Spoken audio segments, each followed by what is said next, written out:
así que vamos a cambiar de escenario. Es para sentirme más contemporizada con el tema. Así que vamos a trabajar acá desde el tribunal. Es interesante porque con este mismo router y con esto yo hago las audiencias, acá estoy en mi despacho. Antes teníamos salas de audiencias, pero bueno, después de la pandemia a veces nos repartimos entre las salas de audiencia uno, el despacho otro, y así vamos haciendo también las audiencias. A veces las hago desde mi casa, pero esta era una audiencia larga y allá tuve muchos problemas de conexión. Fue una audiencia de apelación que duró 2 días y 5 horas cada día. Entonces se me cortaba mucho el internet, así que vine a trabajar al tribunal y acá estamos. Y me pareció pintoresco dar la clase de juez desde acá. Bueno, a ver, vamos a ver si se empiezan a... Faltan 2 chicos más. No sé por qué no puedo.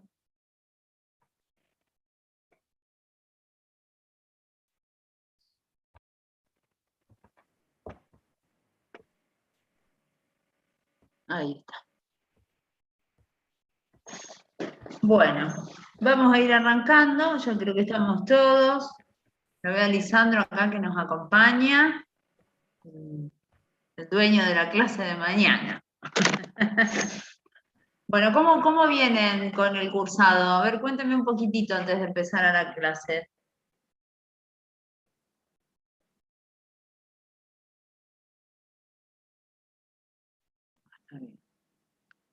Nadie me quiere contar nada, chicos, ¡hey! ¿Qué pasa? ¿Vienen mal o vienen muy bien? ¿No hay problemas o hay muchos problemas? Yo, profe, particularmente bien, o sea, tratando de llevarlo al día, que es bastante pesado, pero nada, con las clases re bien, como que por suerte, nada, las dudas y todo eso, como que las vamos aclarando entre el miércoles y el viernes con las clases. Bien, esa es un poco bueno, la idea.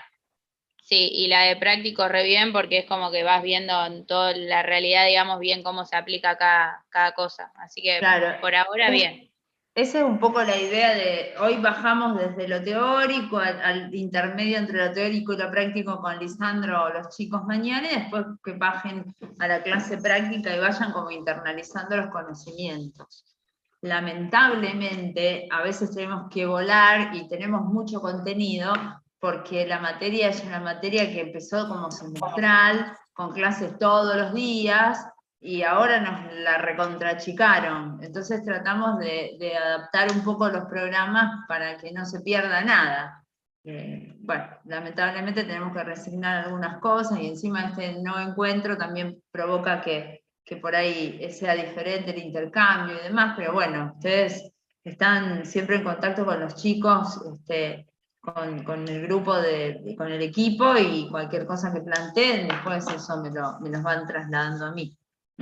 Así que vamos a intentar. Estamos aprendiendo todos esta modalidad nueva de trabajo, porque esta es mi primera comisión de 3 veces por semana, y además con algunas dificultades, porque me dan un programa que no armé yo, así que yo lo voy adaptando a como me parece que es más pedagógico, y bueno, estamos aprendiendo todos, igual que en el sistema penal, que todavía seguimos aprendiendo con nuestro sistema nuevo. Bueno, vamos a arrancar con la clase. Hoy me encanta esta clase porque a partir de esta clase nosotros podemos abundar en lo que es el sistema bien adversarial, porque vamos a empezar a trabajar sobre las leyes que complementan el Código Procesal Penal, que son las verdaderas leyes con contenido adversarial. Porque yo no me acuerdo si ya les conté, el código nuestro fue sacado entre gallos y medianoches y tomaron una base vieja del código y le agregaron elementos de un proyecto nuevo. Entonces hay muchas cosas que son desfasadas o por ejemplo la descripción de los sujetos no es conforme al sistema adversarial, hay que agregarle otros componentes y desde el punto de vista de los principios.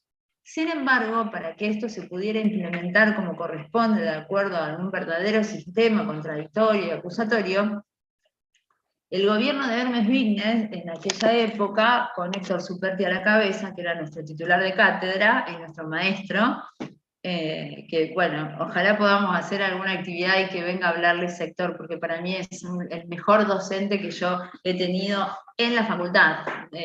Tiene una capacidad de transmisión maravillosa. Realmente sería bueno que si podemos invitarlo a que nos dé alguna charlita o algo para que ustedes lo puedan conocer. Héctor, para poder adaptar a un verdadero sistema adversarial, porque era el ministro de Justicia en aquel momento, impulsó la creación de distintas leyes. Entre ellas, la ley que vamos a trabajar hoy, que es la 13.018, que es la ley orgánica de la justicia penal. Aquí se delinea todo lo que es cómo está organizada la justicia penal. Pero yo me quiero detener acá, porque esta no es una ley cualquiera. Es una ley que trae una importancia sideral a la hora de diseñar el modelo de juez. Este es un juez nuevo, totalmente atípico, con una forma de trabajo totalmente diferente, y además con un principio fundamental para mí, que lo delinea como juez nuevo de un sistema totalmente moderno, que es: ¿cuál es la manda de este juez? ¿Qué es lo que tiene que hacer el juez en un sistema penal adversarial? Y la ley determina específicamente, cambiando absolutamente de paradigma, y esto me gusta remarcarlo porque es algo que tiene que ver con cómo se para el juez frente al proceso. El juez penal de la ley 13.018 es un juez, además de ser totalmente acorde a los pactos internacionales y a la Constitución, es un juez que tiene como manda resolver conflictos. Y esto es fundamental para entender la figura de este juez. Si ustedes recuerdan, los jueces de los viejos sistemas tenían como manda básica y casi como una verdad de perogrullo dicha por todos lados, a su cargo la administración de justicia. Es decir, los jueces administraban justicia. Creo yo que es una aspiración demasiado ambiciosa pensar en administrar la justicia, porque la justicia es un valor, y si una persona tiene forma de administrarla, creo que tendría demasiada importancia y demasiado poder su labor, sin tener en cuenta cuál es el conflicto que está tratando de resolver o que está tratando de administrar. Cuando la teoría o la doctrina ponía a los jueces como administradores de justicia, en realidad los estaba sobrelevando sobre las partes, dándole una potestad mucho más amplia que la que quiere la Constitución y que para eso los ha creado. Entonces, la manda de administrar justicia ya no se usa, y la ley 13.018 pone como uno de los principales objetivos de los jueces penales la resolución de conflictos. Esto, como ustedes sabrán, viene de la mano de los sistemas multipuertas, porque muchas veces este juez, que es un juez no administrador de justicia, sino administrador de conflictos, tiene un perfil muy diferente al juez distante de lo que está tratando de resolver o distante de su competencia funcional. Este es un juez que está oyendo un conflicto y que dentro de ciertas y determinadas reglas de juego tiene que resolverlo, buscando hasta desformalizadamente la mejor solución para hacerlo. ¿Cuál es el desafío de esto? El desafío de esto es que el juez debe conocer perfectamente cómo es el funcionamiento de ese conflicto. ¿Y por qué? Porque ustedes saben que detrás de un conflicto penal hay dos intereses que parecen ser contrapuestos: el interés del Estado en lograr la paz social y el interés de las partes en resolver su conflicto. Porque cuando a mí me roban una bicicleta y yo uso esa bicicleta para trabajar, yo necesito recuperarla para poder seguir con mi vida dándole de comer a mis hijos, o para poder pagar mi departamento porque vivo sola y estoy estudiando Derecho. Pero a su vez el Estado no quiere que haya más personas que vayan a robar bicicletas, a hurtar bicicletas, porque eso desestabiliza la paz social.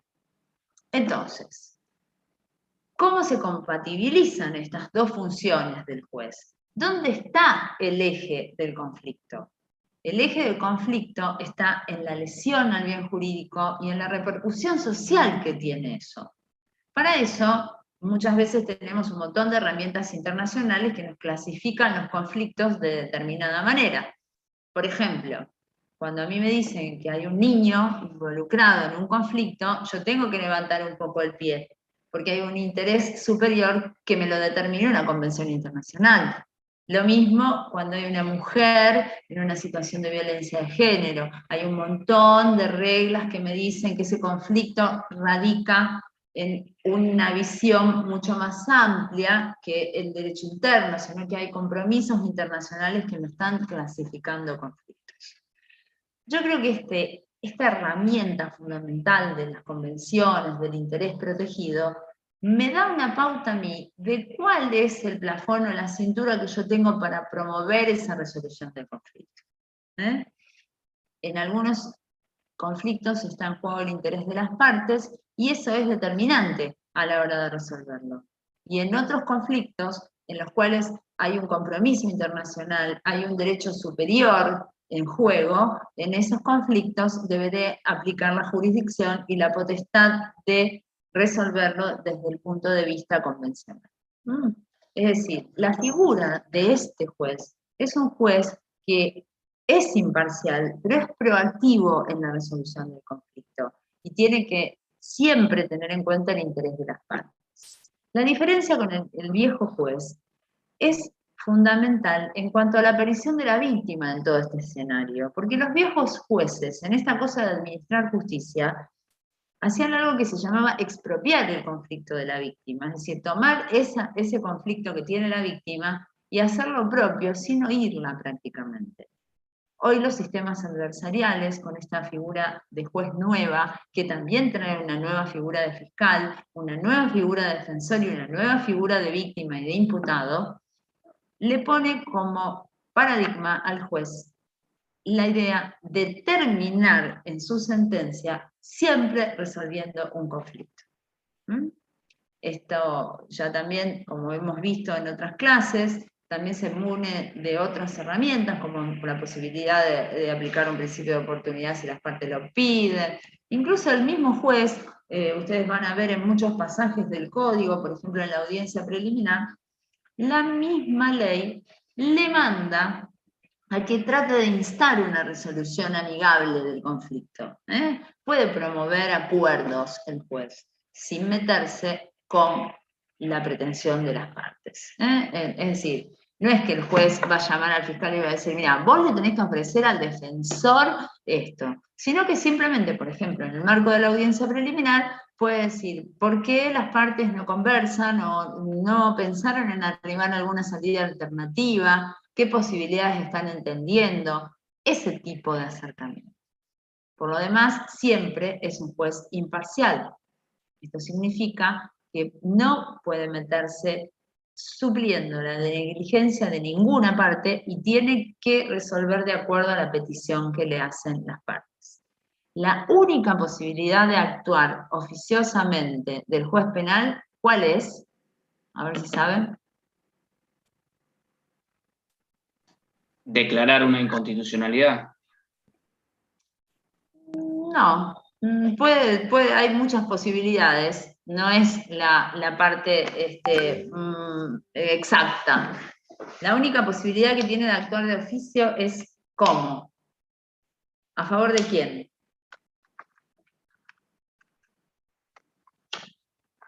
¿De quién será? Del Estado. No, todo lo contrario, a favor del imputado. El Estado tiene su límite en el ejercicio de la acción con el fiscal. Entonces, tiene que respetar lo que pide el fiscal y no puede ir más allá. Si el fiscal pide 5 años de pena, no puede de oficio el juez dar 6 o 7. Pero sí puede considerar que es excesiva la pena del fiscal y darle 3 años de ejecución condicional al imputado si corresponde. La única posibilidad de actuar oficiosamente del juez es para resolver un conflicto de garantías y hacerlo a favor del imputado. aunque no lo pida el defensor, porque puede habérselo comido el defensor. Por ejemplo, los plazos de la prisión preventiva, en muchos casos, parecen excesivos, porque los jueces ponen el plazo de ley, que son 2 años.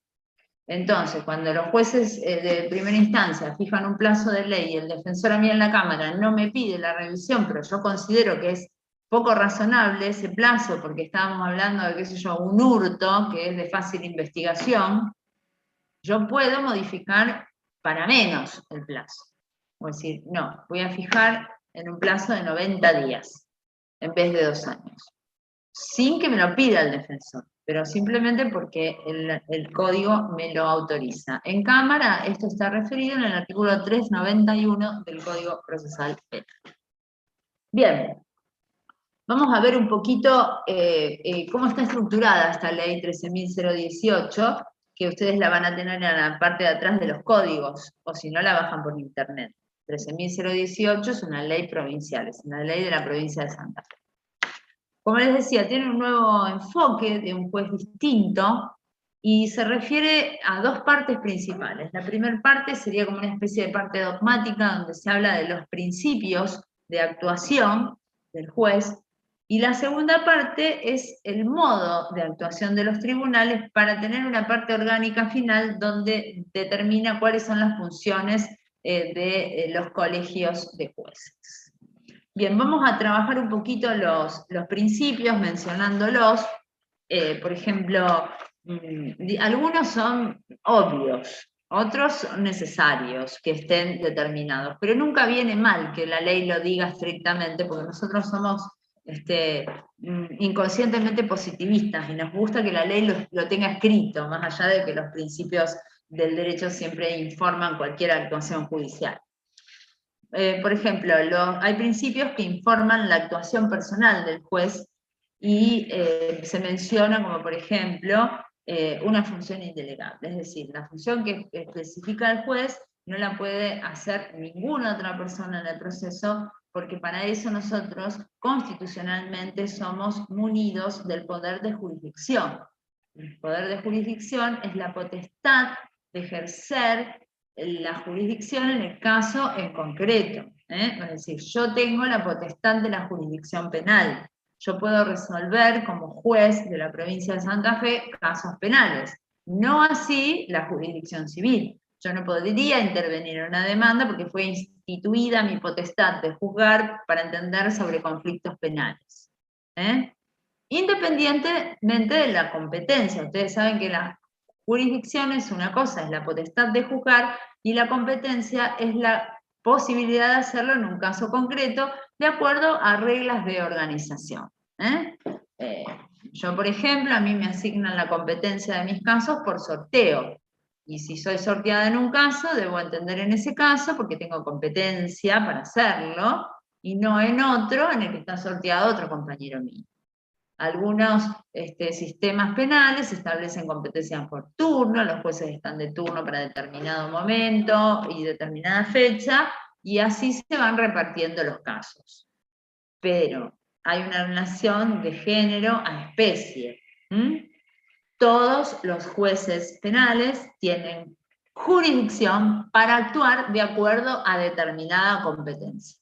Es decir, es importante tener jurisdicción. Y la jurisdicción, para el caso de los jueces penales, la fija el conflicto de índole penal. Si hay un caso donde se determina la atipicidad penal porque no hay conflicto penal, los jueces penales perdemos jurisdicción y deberán actuar los jueces civiles, laborales, o si hay algún conflicto jurisdiccional o de otra índole. Esto me interesa marcarlo porque después se utilizan jurisdicción y competencia como sinónimos, y no lo son. La jurisdicción es la potestad de juzgar que está instituida constitucionalmente de acuerdo a las leyes que regulan la jurisdicción. Es decir, en nuestro caso, cómo el Consejo de la Magistratura Provincial elige a sus jueces y cómo se lleva adelante esta designación. A través de eso se instituye la jurisdicción. Y la competencia es como, una vez que uno tiene jurisdicción, de acuerdo a las reglas del juego, se va a entender en los casos concretos cómo se organice en esa situación. Importantísimo que diferenciemos. Bueno, el principio de actuación personal resuelve peticiones de las partes. Este es otro principio casi de perogrullo, porque esa es la consecuencia de la imparcialidad a lo que nos hemos referido hace un ratito. Es decir, yo como juez no puedo resolver un conflicto que se me ocurre. Tengo que resolver lo que me pide o el fiscal o me pide el defensor y de acuerdo a lo que surja del contradictorio. Es decir, una parte pide, la otra resiste y yo resuelvo. Esto es peticiones exclusivas de las partes. Vuelvo a repetir, y en esto quiero ser clara, con la única salvedad que yo vea una violenta afectación de una garantía en favor del imputado, que omita pedirlo el defensor, entonces eso sí me permite la ley poder introducirme de oficio, pero solo a favor del imputado. Bien. Después se informa otras cosas que hacen al buen funcionamiento de la audiencia o del devenir cotidiano, como mantener una equivalencia entre las partes, entre los representantes y los abogados, es decir, tengo que tratar a todos por igual. Esto también está en el código, entendido como la igualdad de armas, no hacer tratos desiguales, todas las personas son iguales ante la justicia, y esto es así. Y es importante tenerlo en cuenta porque también tiene que ver con el trato. Yo, no importa que tenga a Jack el Destripador o se presuma que es Jack el Destripador adelante, lo tengo que tratar bien y de manera educada. Esto no implica que no se pueda ejercer el poder de corrección de las audiencias. Y aquí me quiero detener un poquito en este tema. El juez es director del debate. Esto es totalmente claro. Esto implica que yo tengo ¿cómo decirlo? El timón de la audiencia. No me manejan la audiencia las partes, porque es muy, muy sencillo. El sistema adversarial tiene reglas muy claras que son difíciles de entender porque a todo el mundo le gusta hablar. Entonces, siempre van a meter cosas que están fuera de programa, y aparte hay gente que si uno los deja hablar se lleva 3 horas y media hablando y nunca para. Entonces, el juez tiene que tener muy claro cuál es el contenido de la audiencia. Es decir, si yo tengo, en segunda instancia es muy fácil porque nosotros tenemos la competencia funcional determinada al agravio. Si el defensor se queja de la valoración probatoria solamente en el agravio escrito, pero después la audiencia me quiere discutir la calificación legal, no puede hacerlo. Entonces yo tengo que salir como directora del debate a poner un límite. Pues decir, no, mire, doctor, eso no está en el contenido escrito de los agravios, así que usted no lo va a poder introducir. Y todo lo que quede grabado no será tenido en cuenta. Esto es importante. La dirección del debate también incluye el decoro en las manifestaciones. Parece una verdad de perogrullo lo que les estoy diciendo, pero yo he tenido que intervenir muchas veces porque en el acaloramiento de la discusión las partes se pasan un poquito de la raya y dicen cosas ofensivas o hacen alocuciones referidas a incluso cuestiones de género, sin darse cuenta quizás, pero hay que estar atentos. Y también hay que saber poner el límite a tiempo, porque aparte a veces las partes discuten con el juez. Cuando yo les digo, no, eso no corresponde que usted lo diga porque no entra dentro de los agravios, y me dice, pero usted no me deja hablar, que yo, no, la dirección del debate lo tengo yo. Y entonces, con mucha tranquilidad y parsimonia, cortar esas situaciones de conflicto y poner orden en la audiencia. El juez también tiene que, hay muchas veces donde tenemos casos con muchos abogados, con muchos imputados, con mucha gente pidiendo cosas.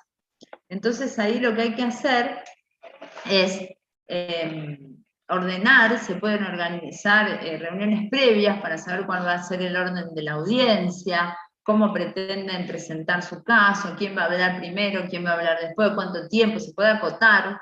el tiempo de exposición, esos preferentemente no se pone como una pauta, digamos así, autoritaria, sino que normalmente se conviene con las partes. Es decir, bueno, tenemos tantas partes, tenemos tantos agravios, tenemos tantos recursos, va a hablar primero este, va a hablar el otro, y podemos fijar en un término de 40 minutos de exposición de cada uno para poder aprovechar el tiempo, porque si no se hace extensísimo. También muchas veces en las audiencias se tiene en cuenta si hay, por ejemplo, discursos comunes. Entonces se pide que se remitan al discurso anterior para no volver a repetir lo mismo. Todas esas cosas tienen que ver con la dirección del debate. También se refiere a trato digno, no transmitir influenciabilidad, es decir, tratar de influenciar, que una parte diga algo que el juez quiere que diga. Por supuesto, dice, fallar motivadamente, garantizando la regularidad y la justicia de la discusión, de no suplir la actividad de las partes. Por más que a mí, eso, por ejemplo, a mí a veces me hace un ruido bárbaro, porque yo fui 21 años abogada. Entonces, cuando veo que se está equivocando, que no puede, que tiene que decir, bueno, muchas veces está tentado de intervenir o de hacer una pregunta y dirigir, y no se puede hacer. No se puede hacer. Sin perjuicio de que, por ejemplo, sí se puede poner orden en el debate. Se me ocurre un ejemplo a mí acá en alta instancia, por ejemplo, a veces, no sé, el defensor tiró 10 agravios, y el fiscal se está olvidando uno. Eso yo puedo poner orden y decirle, mire, doctor, le falta contestar tal cosa. Y entonces me dice, bueno, y eso no tiene ninguna influencia ni nada, es simplemente poner orden en el debate, porque por ahí se pueden olvidar. Bueno, observan la armonía, la paz social, esto es importante también, ponerse como objetivo la armonía y la paz social y no ejercer a lo loco el poder punitivo, así sin ningún tipo de norte. Es decir, yo sí tengo que aplicar penas. No, ahora con esto de resolver el conflicto y mantener la paz social, podría yo eventualmente, digamos, romper un criterio o insistir sobre alguna fijación de algún medio alternativo, o tener en cuenta que para el caso en concreto quizás el criterio genérico que yo tengo para todo lo demás no sirve para ese conflicto, y poder, dentro de lo que es constitucional, resolverlo.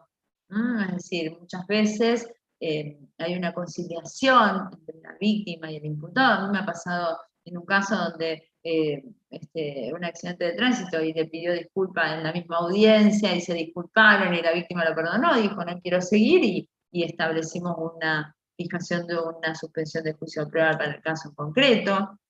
Incluso a veces también uno puede tratar de ir un poquito más allá, y yo me acuerdo una vez que la víctima planteó que el abogado que tenía en particular sobre lo civil no le daba bolilla, qué sé yo, y bueno, justamente estaba el fiscal, que es el representante social de la víctima, y le pedimos al fiscal si no podía oficiosamente llamarlo al abogado y preguntar qué estaba pasando, y bueno, le dio una mano con eso, y esas cosas son parte de la resolución del conflicto y de la vuelta a la normalización de la situación conflictiva que está siendo evaluada por el juez.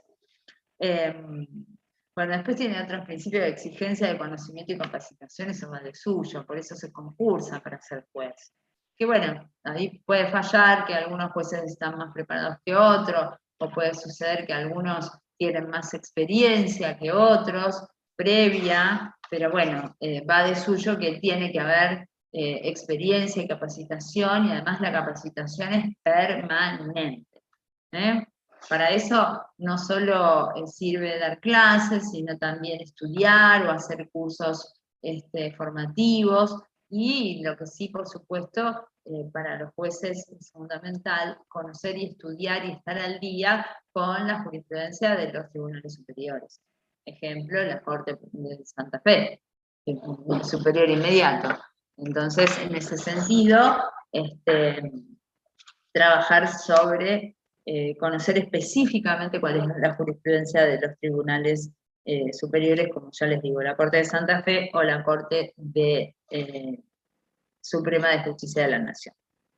Bien, por supuesto también enuncia la ley, y esto va de suyo, que los jueces actúan en pos de la Constitución y en defensa de los derechos humanos. Esto parece ser que es algo abundoso, ¿no? Y que ya se sabe, pero es importante que esté fijado en esta ley, porque ustedes fíjense que esto de no defender los derechos humanos puede ser causal de juri, de enjuiciamiento.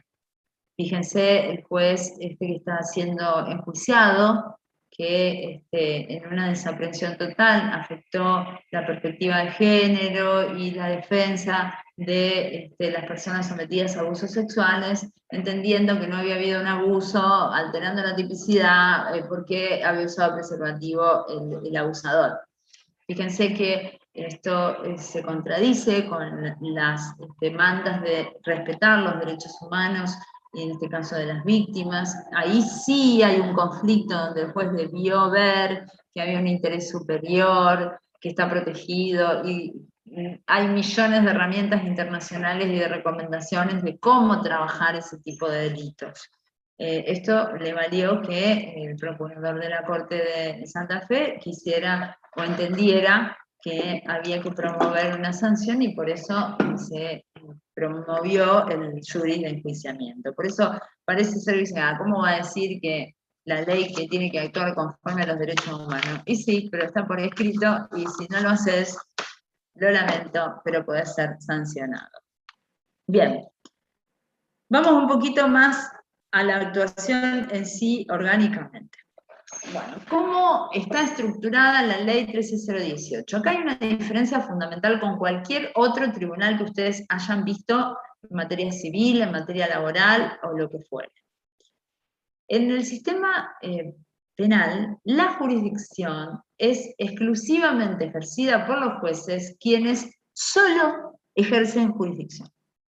La ley 13018 tiene como gran novedad dejar al juez fuera de cualquier tarea de superintendencia, de cualquier tarea administrativa. En los juzgados, en general, el juez tiene un montón de prerrogativas y un montón de obligaciones al mismo tiempo, porque se ocupa de que haya papel, de que se hagan las audiencias, de que le da licencia a los empleados, todas cosas que están fuera del control del juez. Nosotros en la ley 13018 tenemos un órgano de gestión que se llama Oficina de Gestión Judicial, más conocida como OGJ, que es un grupo de personas que está liderado en segunda instancia por una licenciada en Administración de Empresas y en primera instancia por un ingeniero en informática. Precisamente la ley estableció este tipo de oficios o este tipo de profesiones para que no tengan nada que ver con el derecho y solo se dediquen a organizar. Sí, por supuesto, a estos profesionales los acompaña un secretario jurídico que les da letra para ver cómo se organizan. La Oficina de Gestión Judicial tiene a cargo la asignación de casos a los jueces y la realización efectiva de las audiencias, con la fijación de una agenda, de manera que nosotros solamente recibimos, a ver qué audiencia tengo mañana, sí, tengo tal audiencia. Entonces me dan un legajito, que miren, yo les voy a mostrar, sin mostrar nombres. Me dan esta carpetita, que es una carpetita que tiene información básica, de quiénes son las partes, qué me van a plantear, están los agravios, y con esta carpeta yo voy a una audiencia que me asigna la OGJ.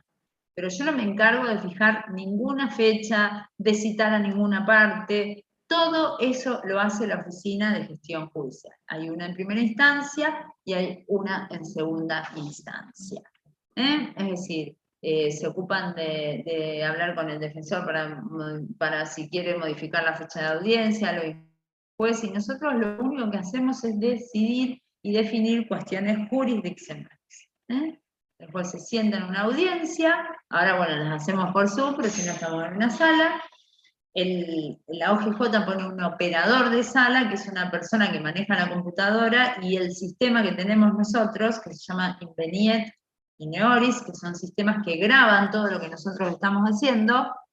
Eso va a toda una base de datos, y la OGJ carga escritos, el operador va haciendo un acta, que se firma al final de la audiencia, si estamos presentes en sala, y si no queda sin firmar diciendo que se hizo vía Zoom.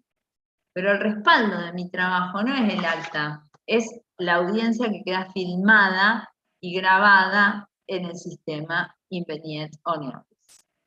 Igual, ahora se baja, lo del Zoom se hace y se baja a ese sistema. Antes se grababa directamente, ahora se baja también a ese sistema. Pero bueno, esta oficina de gestión judicial está, digamos, integrada por este director y por su secretario, y después por una serie de empleados que cumplen un montón de funciones. Hasta hay gente que selecciona la jurisprudencia, que hace tareas de organización directamente. Pero básicamente ellos tienen una función muy, muy particular y muy especial y muy valorada por nosotros, que es sacarnos a nosotros de encima las cosas que nos molestan a nuestra cabeza, que tiene que quedar libre para solamente resolver lo que vienen las partes a pedir conforme a nuestra jurisdicción. Es decir, nosotros, los jueces, trabajamos en salas de audiencia o estamos siempre en audiencias. Y la OGJ nos provee todo lo necesario para que la audiencia se desarrolle con comodidad. Por supuesto que hay un diálogo permanente entre los jueces y la OGJ a través de una figura que trae la ley que se llama juez coordinador. Hay un juez coordinador de primera instancia y un juez coordinador de segunda instancia, que son los que actúan como nexo entre los jueces y la oficina de gestión. Porque hay un montón de inconvenientes y problemas que se van resolviendo y que tocan las dos cosas, la labor del juez y la labor de la oficina. Entonces este juez coordinador trabaja resolviendo ese problema.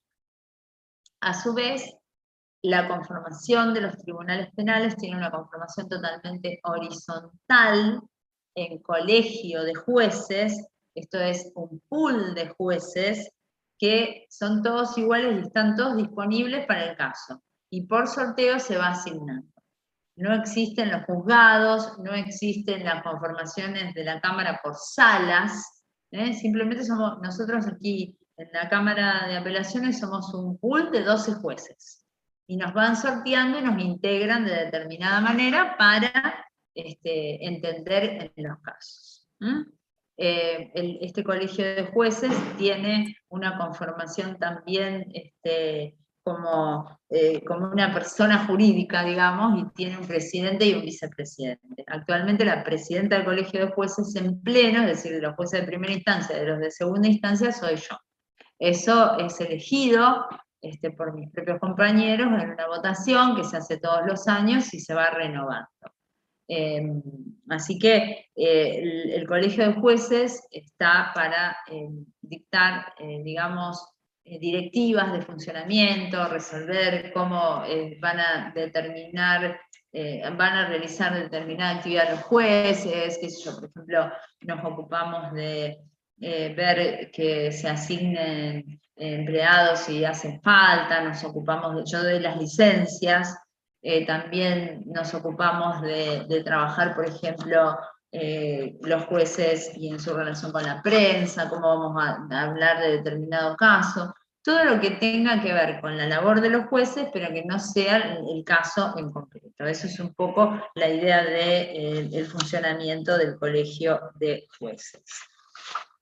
Esto quiero hacer una aclaración. Yo dije que era horizontal. Esto no implica que no haya grados de conocimiento en la justicia. Esto, por más que la ley 13018 se refiere a la flexibilidad y a la horizontalidad, las instancias de conocimiento de los jueces penales está fijada por la Constitución de la provincia de Santa Fe, que en su artículo 83 establece 3 instancias. la Corte Suprema de Justicia de la provincia, las cámaras de apelaciones y los jueces de primera instancia. Esto, por más que la ley diga que sí, somos horizontales a la hora de administrarnos y a la hora de funcionar como colegio, y en ese sentido funcionamos como colegio en pleno. Pero jurisdiccionalmente la Cámara tiene competencia funcional para resolver las resoluciones de los jueces de primera instancia de acuerdo a cómo lo determina el artículo 83 de la Constitución de la provincia de Santa Fe. Bien, ¿cómo se trabaja? Digamos, ¿cómo se organiza? Bueno, provincialmente tenemos en todo el territorio de nuestra Santa Fe 5 colegios de jueces, que responden a cada nodo provincial. Vera, Rafaela, Rosario, Santa Fe, Rosario y Venado Tuerto. Esos son los 5 nodos donde hay una cámara de apelaciones en cada uno de estos lugares. Y luego, debajo de las cámaras de apelaciones o del colegio de jueces de segunda instancia, es concretamente como nos llamamos, y colegio de jueces de primera instancia, hay también en todos estos nodos. Bien, hay a su vez, esta estructura se divide en funciones. La ley 13018 divide investigación, juzgamiento, recursos y ejecución penal. La investigación, el juzgamiento y la ejecución penal son propios de los jueces del colegio de primera instancia. Entonces, anualmente se van a asignar quiénes van a ser los jueces que trabajan en la IPP, que es donde está la actividad de investigación y la ejecución penal. Está aparte, pero bueno, son más o menos todos jueces unipersonales. Se van a asignar qué cantidad de jueces del colegio se van a dedicar a esa tarea y también se va a determinar qué cantidad de jueces se van a dedicar a juicio pura y exclusivamente. Está estructurado de esta forma por una cuestión organizativa. Entonces, el juez A, B va a estar en IPP, o en investigación preliminar, el juez C y D van a estar en ejecución, y los jueces, que son la mayoría, van a estar para juicio y se van a ir sorteando de acuerdo a los casos que haya. Pueden actuar de manera pluripersonal o pueden actuar de manera unipersonal. En la Cámara de Apelaciones es bastante más sencillo porque todos hacemos todo. Entonces, yo puedo tener IPP, puedo tener sentencias, es todo indistinto. Pero en primera instancia sí se organizan de esa forma. La ley impone 2 cuestiones específicas en el modo de actuación de los jueces. Tiene que haber flexibilidad y rotación. La flexibilidad es decir que todos los jueces tienen que hacer todo. En algún momento tienen que hacer IPP, en algún momento tienen que hacer juicio. Y la rotación también tiene que ver con esto, es decir que no se pueden quedar para siempre en el IPP ni se pueden quedar para siempre en juicio. Son flexibles y rotan. Y la forma de organizar, que normalmente se lleva a cabo entre el juez coordinador y la OGJ, tiene que garantizar estos 2 principios. Flexibilidad y rotación. Como les decía, nosotros en la Cámara es menos fijo que en primera instancia porque todos hacemos todo. Hacemos audiencias unipersonales de Cámara. Las unipersonales son aquellas sentencias, resoluciones que no son sentencia definitiva, como por ejemplo una resolución de IPP, de prisión preventiva. Es decir, un dictado de una prisión preventiva es revisable ante la Cámara de Apelaciones por un juez unipersonal. Los jueces de manera unipersonal entendemos en toda la IPP y sí nos colegiamos para el entendimiento de las apelaciones de sentencia. Aunque las sentencias hayan sido dictadas por un juez unipersonal. Siempre se establece en un tribunal de 3 miembros. Después hay organizaciones internas nuestras, como por ejemplo siempre se designa un presidente, que es el que hace el primer voto normalmente. En algunos casos que son un poquito más complicados, se establece que hay otro tipo de funcionamiento y se hace todos, todo, o nos dividimos. Es indistinto esa forma de funcionamiento porque la fija el tribunal en su modo de actuación.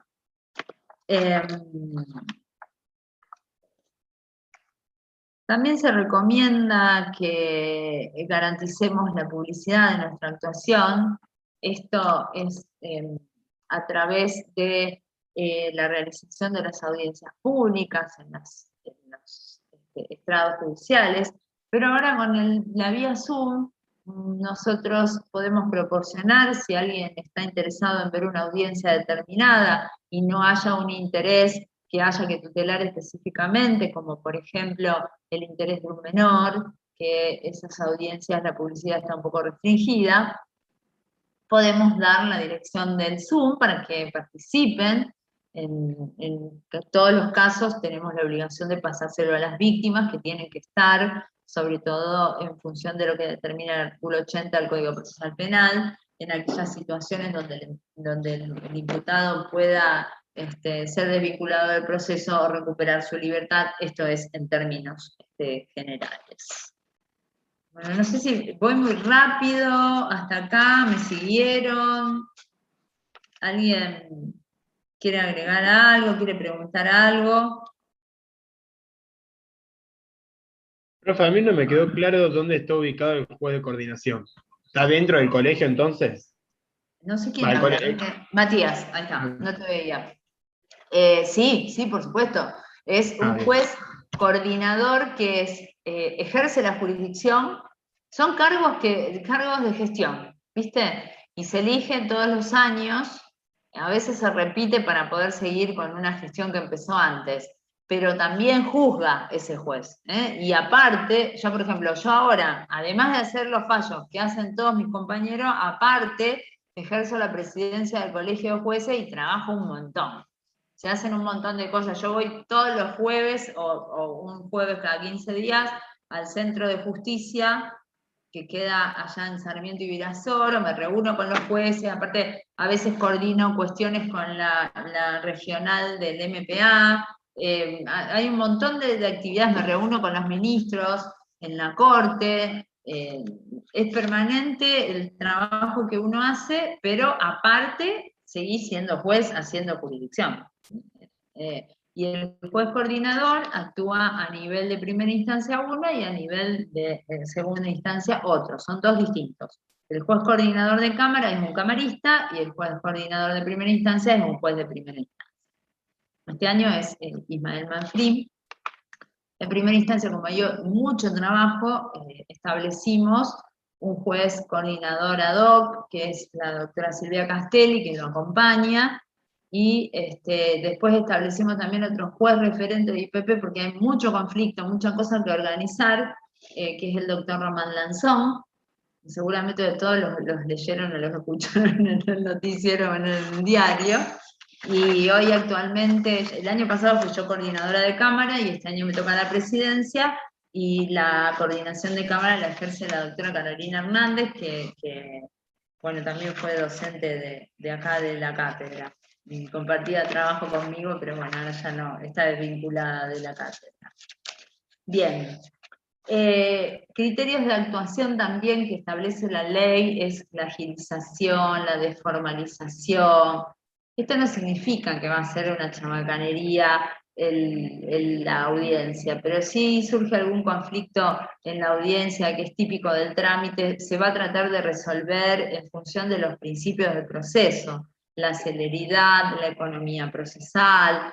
Muchas veces los jueces en audiencia, cuando surge algún conflicto, llamamos a las partes antes, y decimos, bueno, acá yo veo este problema, ¿cómo lo podemos resolver? ¿Qué quieren? No, sí, no, vamos a suspender la audiencia porque nos falta esto, aquello. Eso es una posibilidad que da la ley de resolver, sin saltar ninguna instancia, sin hacer nada raro, simplemente es para contribuir al mejor funcionamiento de la justicia.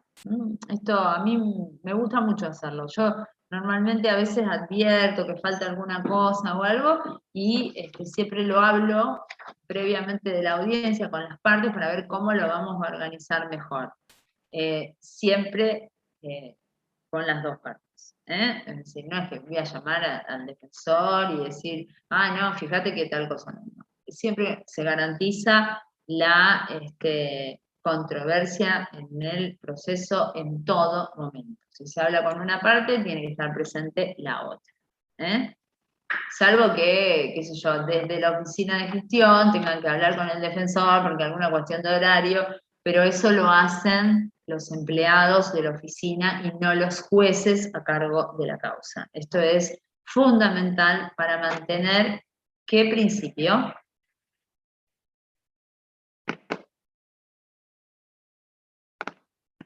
¿Qué principio del proceso? Dependencia.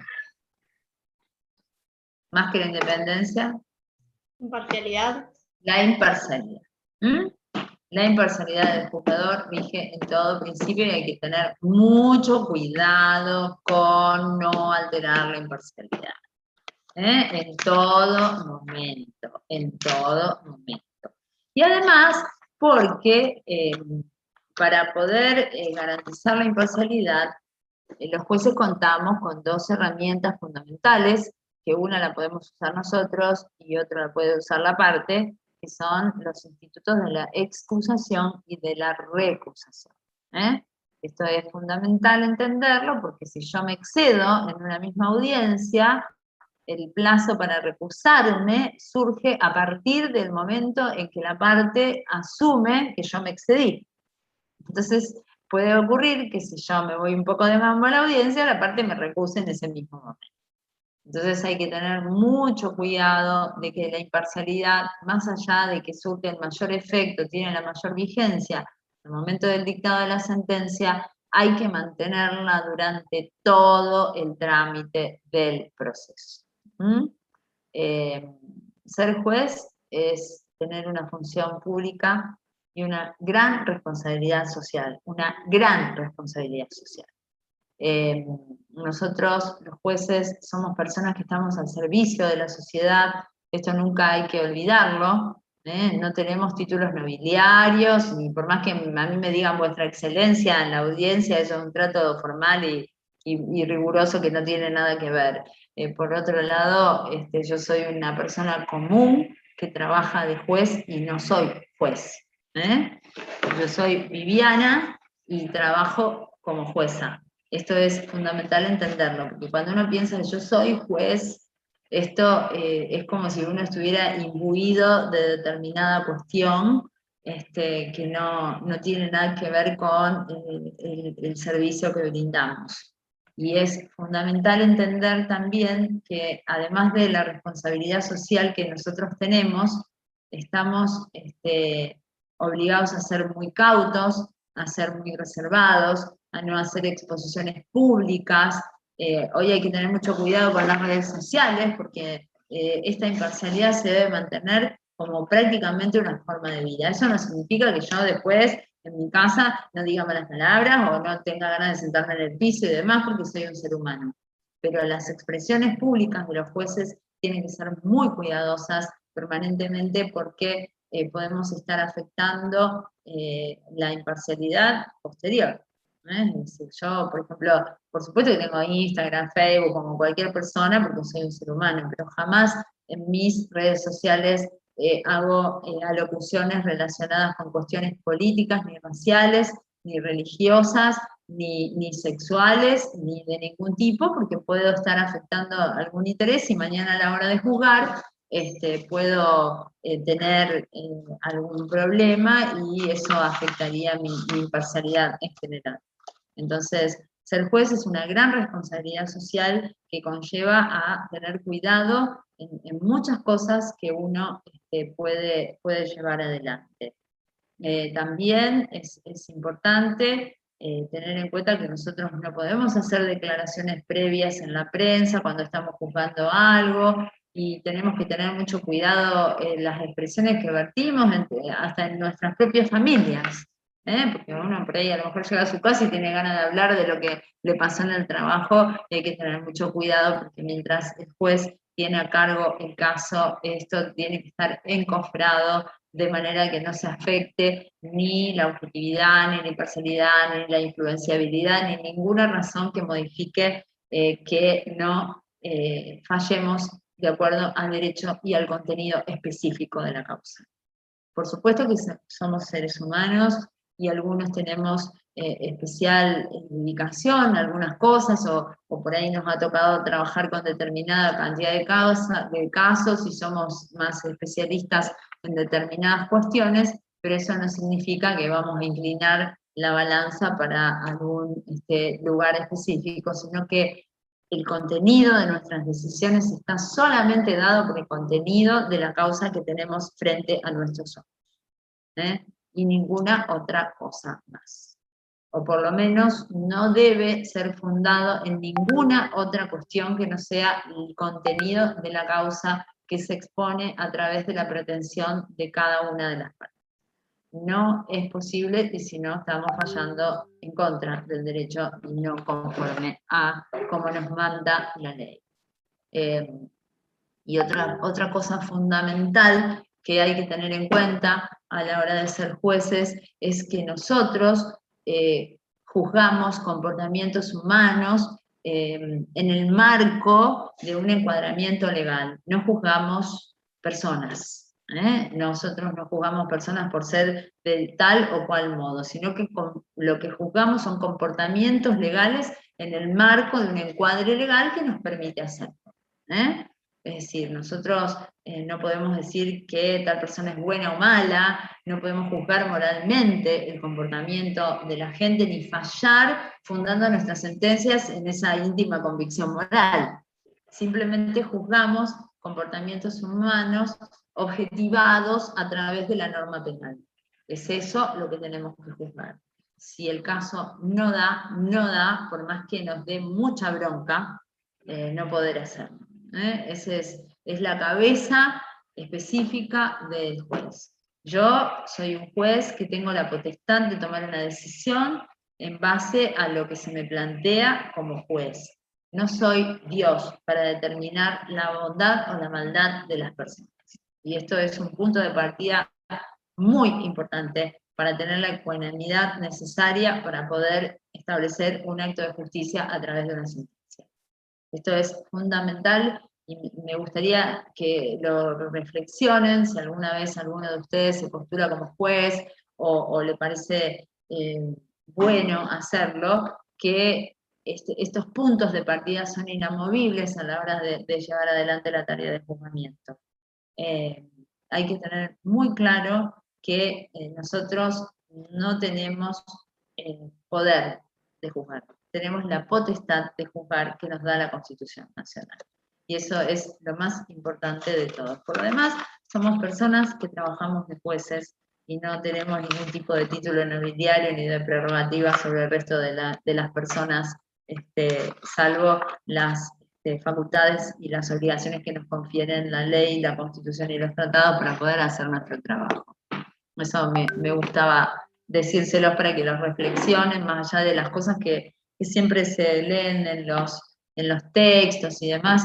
Está bueno establecer este tipo de reflexiones o de experiencias a través del trabajo cotidiano para que ustedes que están formándose puedan pensar sobre eso. No hace falta que tomen ninguna decisión ni que piensen como yo, pero sí me gusta promover la reflexión a través de este tipo de clases, que creo que es lo que suma. Lo demás se puede leer en todos lados. La experiencia que se transmite a partir del conocimiento de realizar la labor es interesante y creo que es lo que suma en el acto pedagógico de dar clases. Así que bueno, no sé si tienen algún comentario, alguna cosa para agregar.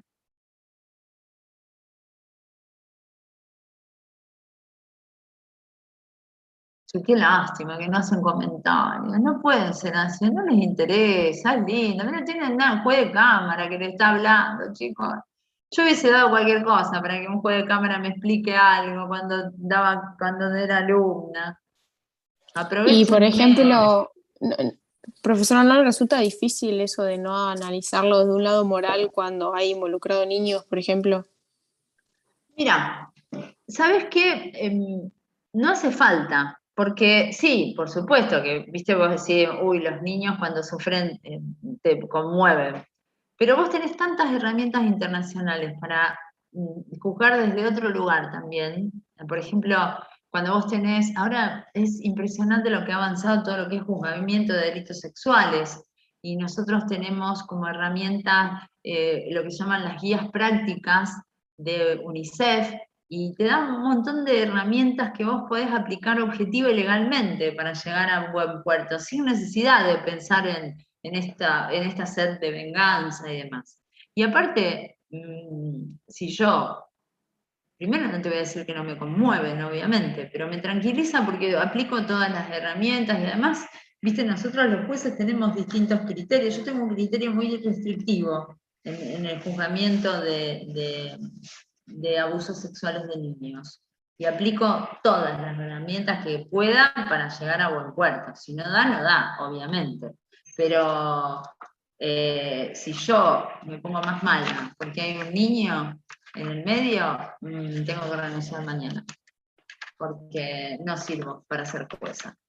Es así como cuando yo era abogada y decía que si yo pierdo objetividad en el caso, me enojo con el cliente, lo tengo que abandonar. No se pueden involucrar los sentimientos. Sí hay que trabajar sobre los sentimientos para poder acomodarlos y acomodar la cabeza. Por eso siempre es recomendable que un juez tenga un poco de calle. Y yo te diría que a mí me sirvió mucho la experiencia de ser abogada previamente a ser jueza. No porque esté, digamos, menospreciando el trabajo de muchos de mis compañeros que vienen del Poder Judicial, pero a mí me ha servido mucho la experiencia previa de ejercer la abogacía muchos años. Y por supuesto siempre lo hice en el área penal, que eso tiene también una posibilidad. Pero si yo me enojo porque violaron a un niño, estoy perdiendo equidistancia del caso y no me podría dedicar a la justicia. ¿Y cuál sería la diferencia de la experiencia de un fiscal a un abogado particular? Porque los dos ven lo mismo, digamos. No ves lo mismo. No ves lo mismo. Vos como abogado particular tenés un amplísimo espectro. Yo, por ejemplo, ejercí durante muchísimos años litigando en la justicia federal. Y hay un montón de mis compañeros que están dentro del Poder Judicial de la provincia de Santa Fe que no saben cómo funciona la justicia federal. Y además vos, cuando sos abogado, tomás todo. Yo hice faltas menores. Todas las competencias que tengo a cargo hoy, yo trabajé sobre eso. Hice faltas menores, ejecución penal, todo lo que se te ocurra. Por ejemplo, yo trabajé mucho penal económico, lo cual dentro del Poder Judicial es un poco más raro, porque no hay muchas denuncias, o no se trabajan. De eso mañana seguro Lisandra les va a hablar un montón, porque sabe cualquier cantidad de ese tema. Ya tiene mucha experiencia de trabajo en esas áreas. Vos y hoy ahora, porque ustedes están viendo todos los casos de esto de lavado que se están moviendo, pero si no, antes no. Y yo tuve posibilidad de trabajar o sea, el abogado tiene como ventaja que quizás a lo mejor no maneja otro tipo de cosas que sí maneja muy bien la gente que viene del Poder Judicial, pero tiene un amplio espectro de visión, ¿entendés? O sea, por ejemplo, vos a lo mejor tenés que juzgar un allanamiento y nunca estuviste en un allanamiento, porque siempre lo dictaste la orden. Yo he estado, una vez estuve en un allanamiento, creo que estuve 18 horas en el allanamiento, más o menos. Entonces, yo sé cómo funciona esto, qué es normal que haga la policía, qué no se puede hacer. Esa es la diferencia. No te quiero decir que es mejor o peor, pero sí es distinto, muy distinto. Te da una visión diferente de un montón de cosas. El fiscal Hoy porque es un fiscal proactivo, pero antes los fiscales del viejo sistema lo único que hacían era recibir expediente y notificarse. No pisaban nunca un allanamiento, eran como empleados burocráticos. Hay una diferencia. Yo creo que es interesante ejercer la profesión, porque además a mí me da mucha cabeza que ya sea a dónde está yendo cuando me piden tal cosa. Resulta muy útil para muchas cosas, y no es lo mismo que un abogado que un fiscal. El escenario es totalmente distinto, sos bastante más práctico, porque normalmente tu tiempo es dinero, cuando vos ejercés la abogacía, entonces tenés otra premura, otra velocidad, te cambia bastante la cabeza. Después obviamente tenés que aprender un montón de cosas, qué sé yo, hacer el formato de las sentencias, que mucho de gente que viene del Poder Judicial te la hace de taquito, vos te cuesta un poco más aprenderla, o le pones otra impronta. Pero sí hay diferencia entre solo ser fiscal y ser abogado. Ya van a ver cuando ejerzan. Profe, yo tengo una pregunta. Sí. Cuando usted habló de la excusación y la recusación, ¿hay causales Sí. como en el proceso civil o cómo se maneja eso? No hay causales subjetivas como en el proceso civil. Antes las había, pero el código después lo derogó. Y queda una causal genérica que es el temor de imparcialidad. Es cuando funcionalmente podés ver afectada tu labor. Es una causal genérica. Eso lo van a ver en el capítulo. No sé si los chicos van a trabajar alguna cosa quizás mañana o en el práctico. No sé qué tienen planeado, Lee, pero eso lo van a ver después. Sí, mañana vamos a ver y me va a acompañar también Gonzalo López Quintana, así que vamos a tener la doble experiencia. Buenísimo. Gonzalo es juez de primera instancia y compañero nuestro acá de la cátedra desde hace muchísimos años, así que va a estar re buena la clase. La van a dar Lisandro desde un punto de vista y Gonzalo desde el otro punto de vista. Bueno, espero que reflexionen, piensen, es una clase linda para discutir, para hablar de los jueces, que siempre estamos en la palestra, que la prensa nos mata, todas las cosas que dicen. A veces, yo al principio me costaba mucho que hablaran mal de mí en el diario, pero después me acostumbré. Y después hablaron re bien, y así, siempre a veces soy la mejor y a veces soy la peor, depende quién me esté criticando, pero bueno, eso no tiene que afectar. La primera vez que me hablaron de mí en el diario, me sacó una carta de lectura de un abogado que me destrozó, y yo recién empezaba a ser jueza y me pareció horrible la situación.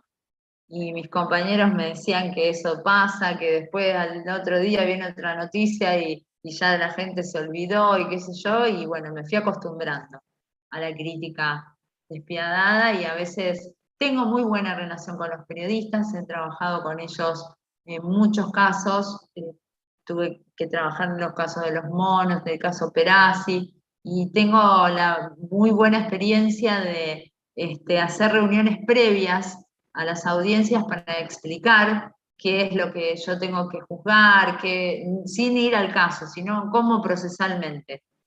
Me pasó con Perazzi porque yo tenía la apelación horizontal, se había grabado en cámara la causa Perazzi y había un montón de absoluciones. Entonces a mí me toca la apelación horizontal, que es revisar el agravamiento en cámara.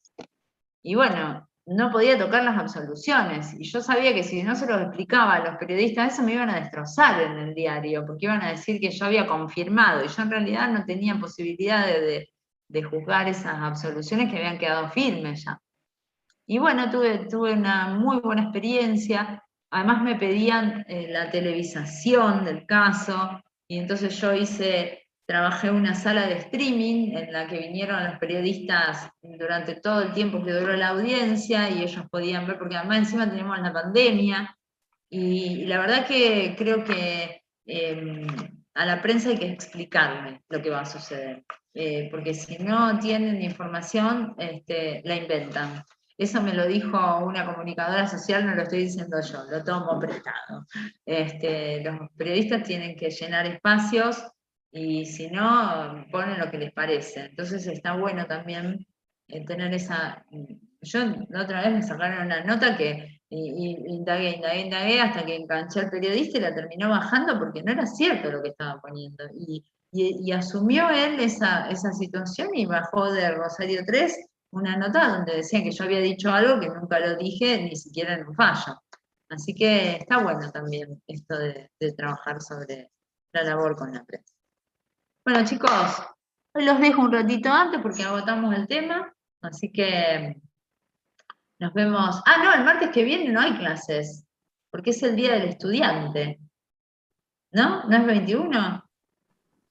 Sí, profe. ¿Estoy bien yo? Ah, Sí, bueno. sí. Van a tener el día para festejar, ustedes. No sé si habrá picnic, si se podrá, no tengo idea, pero bueno, descansen por lo menos. Bueno, ¿alguien tiene que decir algo, aportar algo, preguntar algo? Profe, le hago una pregunta, pero sobre algo que hablamos la semana pasada del examen, de que puede llegar a ser presencial, doble instancia. Si fuese doble instancia, ¿el práctico lo haría el jefe de cátedra? No sé tengo la cómo. menor idea, Juli.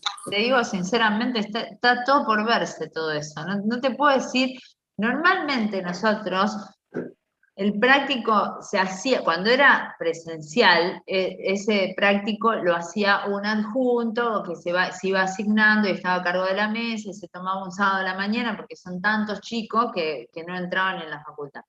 Pero ahora, la verdad es que si te tengo que decir, no lo sé, porque tampoco sé si volvemos a la presencialidad. Son todos rumores, porque además, ¿sabes qué? El gremio de la facultad es un gremio muy fuerte y son los que frenan la presencialidad. Antes era porque no había vacunas, ahora ya estamos casi todos vacunados, pero la verdad que no te sé decir porque esas son decisiones que todavía no se han tomado y hay mucho rumor por ahí dando vuelta, pero no tengo más precisión que esa. Profe, Después yo les voy a decir, apenas sepa les digo, chicos, eso quédense tranquilos, cuando a mí me lo va a bajar el titular eso seguramente, el titular de cátedra, Profe. Daniel Cuenca. Sí. yo tengo una pregunta. Sí. Respecto del parcial, ¿ya hay fecha? No la tengo yo, pero puede que sí que esté en el cronograma, pero no sé bien tampoco porque no te puedo decir mucho de eso, porque estamos ahí charlando algunas cosas, pero a usted, ni bien tengamos la información, se la vamos a dar.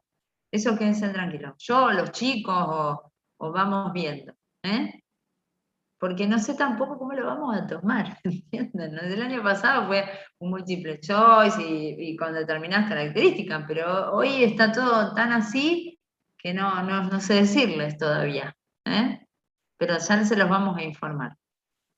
Perfecto, gracias.